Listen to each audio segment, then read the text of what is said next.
최근 몇 년 동안 병원에서 입원 치료를 받은 환자 중 허리가 아파서 입원한 환자가 눈에 띄게 급증했습니다.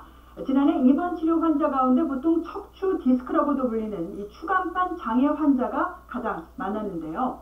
먼저 이 추간판 장애가 구체적으로 어떤 질환이고 또 환자가 얼마나 늘었는지 유성경 아나운서가 정리해드리겠습니다.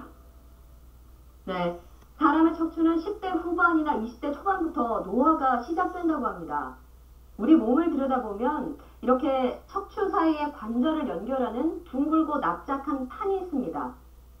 이것을 추간판 또는 척추 디스크라고 부르는데요. 나이가 들면서 이 판이 퇴행하고 또 과도한 힘을 받게 되는 경우 갈라지거나 찢어질 수 있는데, 이때 판이 밖으로 튀어나오면서 신경을 눌러 허리에 통증을 유발하거나 팔과 다리가 저리게 되는 겁니다. 지난해 이런 추간판 장애로 입원한 환자 모두 27만 9천 명으로 나타났었는데요. 건강보험심사평가원에 따르면 지난 2010년 16만 명이었던 추간판 장애 환자는 매년 15% 정도씩 늘면서 질병별 입원 환자 수로는 5년 만에 7위에서 1위로 껑충 뛰어올랐습니다. 특히 눈에 띄는 건 남성의 경우 추간판 장애 입원 환자가 한창 일할 나이에 30대에 많이 나타난다는 겁니다. 연령대별로 살펴보면 지난해 추간판 장애로 입원한 남성 환자 중 30대가 3만 6천 명으로 가장 많았었고, 여성 입원 환자는 50대가 4만 3천 명으로 제일 많았습니다. 네, 그럼 이렇게 추간판 장애 환자가 왜 최근 들어서 이렇게 늘고 있는지 궁금한데요. 전문의에게 물어봤습니다. 들어보시죠. 책상에 앉아있고 싶어하고 그런 사무직이 많고 운동량이 떨어집니다. 또 앉는 자세도 바른 자세로 안 앉아있고 기대고 편하게 앉아있는다든지 이런 것으로 인한 그 생활의 변화 때문에 요추간판 탈출증이 좀 더 많아지는 것 같습니다. 30대 남성이 많은 이유는 남성 중에서는 30대가 가장 활동량이 많을 겁니다. 허리에 가해지는 그 하중이 많을 거고, 그러면서 급격하게 하중이 가해져서 섬유륜이 한꺼번에 다 찢어지면서 수액이 탈출하는 그런 타입이 많아서 30대가 많고, 여성은 이제 50대가 되면은 그때 이제 대부분 이제 월경이 끝나고 폐경기가 되면서 여성 호르몬이 이제 안 나오게 되죠. 그러면은 몸에 이제 근력도 갑자기 떨어지게 됩니다. 척추 자체가 이제 하중을 다 견뎌야 되는 거죠. 네, 전문의들은 평상시에 척추에 지속적인 부담을 주는 동작을 반복하는 습관이 추간판 장애로 이어질 수 있다고 지적합니다. 자, 이번에는 우리 허리 건강을 위협하는 습관들 어떤 것들이 있는지 살펴보겠습니다. 자, 유성경 아나운서, 사실 저도 요통 때문에 많이 고생한 경험이 있는데요. 어떤 습관들이 특히 문제가 되는 건가요? 네, 허리 건강을 위협하는 습관 중에 하나가 바로 장시간 앉아 있는 겁니다. 회사에서 또는 학교에서 계속 앉아서 생활하는 경우가 많죠. 앉아있을 때는 허리가 구부러지면서 서 있을 때보다 척추의 하중이 더 많이 가해진다고 하는데요. 계속 앉아있는 게 건강에 얼마나 안 좋은지 먼저 영상으로 확인해 보겠습니다. 종일 앉아서 일하는 직장인들. 시간이 지날수록 고추 세웠던 허리는 둥그러지고 엉덩이도 의자에서 멀어집니다. 오래 앉아있다 보면 이제 등도 많이 힘들고 근육도 막 계속 뻣뻣하고 그러니까. 이런 직장인들에게 눈을 감고 제자리 걸음을 시켜봤습니다. 처음에는 신문지를 벗어나지 않다가 한 사람은 조금씩 왼쪽으로, 다른 사람은 오른쪽으로 향합니다. 목에서 척추로 이어지는 선이 틀어져 똑바로 걷지를 못하는 겁니다. 이처럼 바르지 못한 자세가 오래 유지되면 뼈마디 사이에서 완충작용을 하는 조직이 서서히 밀려나 디스크로 이어지기 쉽습니다. 네, 이번엔 앉아있을 때 어떤 자세가 좋은 건지 살펴볼까요?